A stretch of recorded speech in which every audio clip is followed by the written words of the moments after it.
Hey folks, Malforian here, and welcome to a new series of Dev Diary coverage on the channel. It is going to be for Star Trek Infinite. I do currently cover all the Dev Diaries for Crusader Kings 3, so I thought I would do the same kind of coverage for Star Trek Infinite. As they come out, we can follow the progression of the game before it is released, and then when the game comes out, I'll be doing series on the channel and all that good stuff. So anyway, we're just going to get straight into it. This first Dev Diary is called The Genesis, maybe much like the device itself from the movies. So this is just going to cover like the initial idea that brought the game together, and then a little bit more information about what we're going to see in the game itself. It's not huge, it is the first Dev Diary.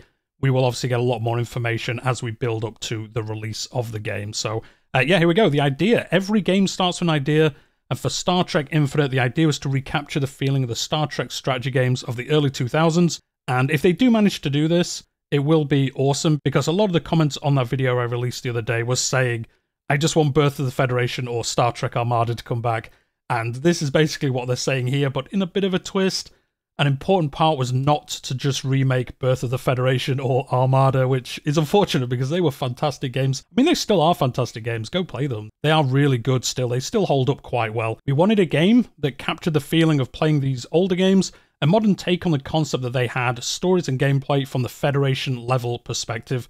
Something like the feeling you get from playing Stellaris. And as I covered in that previous video, we can have an argument about, is it too much like Stellaris? But we shall see during these Dev Diaries. We'll see exactly what they're doing, how they're going to differentiate it from Stellaris and make it kind of stand on its own as a single game, and something that we're really excited for. So here we go, Charting the Stars. We knew that Nimble Giant, which is the other studio that's basically making the game for Paradox. Firstly, we saw the strength of the Master of Orion remaster, which is actually a really good remaster, so they've got some pedigree in this field. They're obviously going to build on the Stellaris base and then hopefully put a little bit of a spin on it, as we will discover. And during early milestone delivery, they were able to prove their mastery of the grand strategy game. So they obviously asked them to make a simple kind of like, this is proof of concept, how we would make the game, and then obviously it looked really good, so they signed them up, and obviously we are getting Star Trek Infinite from them. We laid out a path for the game to be in the established series, the Next Generation, Deep Space Nine, and Voyager, so the good series. But a bit of a tangent, I know people aren't too amazed with the new Star Trek series, but I would say if you've not watched Strange New Worlds, definitely do that. It is the nearest to old Trek like this that we've got. At the point that we started the game, Discovery and Picard were still ongoing, and we wanted to avoid making something that would be directly contradicted in these shows at a later point. And if we're being honest, not the most fan-favourite Trek there's been. So they are keeping to the classics, basically. Apart from the original series, I suppose they're not really covering, but I guess the time frame would be so big. They're doing the Next Generation, Deep Space Nine, and Voyager. Maybe if the game's successful, we could get an original series expansion or something like that. That would be pretty cool. The original series and animated shows will be referenced, but our style and tone will be set in the 90s, so we'll match that tone of kind of classic Trek, as a lot of people would think of still. It should mainly occur in the timeline of those series, and we can pick our visuals to match them, and our stories should reflect the storytelling used there. So from this, we know now the events, like you get in Stellaris, that play out. You know, some of the best bit of Stellaris are all the different events that you have, and all the different trees that can happen, and things like that. It looks like basically all the ones in this game, or the majority of them anyway, are going to be based around stories that happened in TNG, Deep Space Nine, and Voyager. So we are going to see stories we've seen in those series by the looks of it anyway. At least the main part of the game is going to tell those stories. So we might get the Dominion and things like that, maybe coming through the Bajoran wormhole. We shall obviously see when the game comes up, but it's cool to see they are going to do basically the main stories from most people's favourite Star Trek, which is great. We needed diplomacy to remain a prime part of the game, and we needed to balance the perspective between major and minor powers in the Alpha and Beta quadrant. We needed to be better at telling the long story, focusing on the events that play out in the show and how players can affect these. So as we've said before, it looks like they are basically going to tell the major stories from those three series, kind of the main bulk of that timeline. And it'll be interesting to see exactly how much you can change and how much of it is like not on rails, but can you change maybe how the Klingon Civil War ends? Can you maybe make peace with the Romulans, kind of change how the neutral zone is and things like that. So we shall see. Obviously, it does sound like we might get maybe the Bajoran wormhole. Maybe we'll get the Dominion coming in with the Changelings, and that's one of like the end game things with the Borg or something like that. We'll obviously see it once we get a bit more information in the future. With these choices made and a lot of questions we had answered, who were the major players in the game, what important events needed to happen, and how we were going to work these stories into the game, no matter which empire you selected to play. So I guess some of these stories are going to be focused on specific empires. Obviously, a lot of the events in those series were based around the Federation. Quite a bit of Klingon stuff, and then a little bit of Romulan when they wanted to kind of spice up the series a little bit. So I guess if you're playing as a empire that isn't directly involved, maybe you hear stories about it and you can get involved if you want to kind of change those stories, as they've kind of discussed earlier.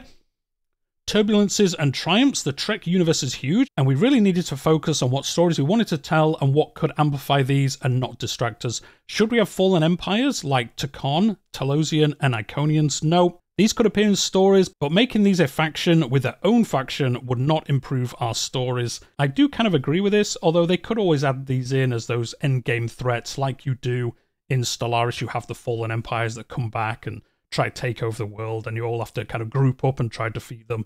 So they could always bring these in the future. Should we have all the quadrants? While Voyager takes place in the Delta Quadrant, the major stories we are trying to tell are around the major powers in the Alpha and Beta Quadrant, including the Gamma and Delta Quadrant would be distraction from our goal around these 4 powers. They can influence the stories and we can have some interaction, but play should be focused on the Alpha and Beta Quadrant. I think this makes sense for the initial launch. They could always add these ones later on, and I think we could still see the Dominion then just come through the Bajoran wormhole and then kind of invade, and maybe you've just got to survive against them and things like that.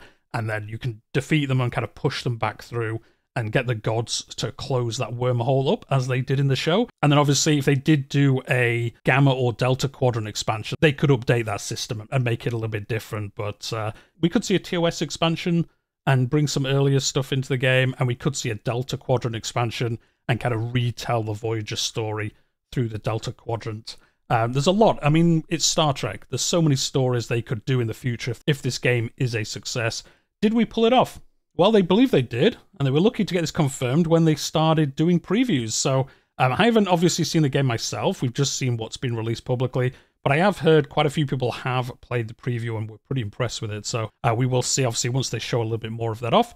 People seem to be happy with our vision, and we are looking forward to showing this to more people, hopefully soon. In the coming weeks, we shall have several more developer logs, and we will discuss all aspects of the game, how we approach new features and reworked old ones, and how we're focused on art, and what type of new gameplay we added. So this will be really interesting. It will be really cool to see what features they are bringing from Stellaris and which ones they are remaking. As we saw in the screenshots in that previous video that I did, a lot of it looks very much like Stellaris. So we will see exactly what they are changing. There is a lot of Stellaris that I think they should either streamline, not necessarily take out, but as it is a standalone game without the Stellaris expansions, I think they could bring features from different expansions, obviously rework them to fit Star Trek, and get rid of some of the bloat out of it. Again, I'm not sure how it's going to exactly work. We shall see. The work that has been done by Nimble Giant on the game is amazing. As I said, they're the development studio actually making the game for Paradox. And then as they're going to say here, basically, they've shown off the trailer so far. They've done some interviews. There's been quite a lot of interviews in different game sites and things like that if you're looking for a little bit more information.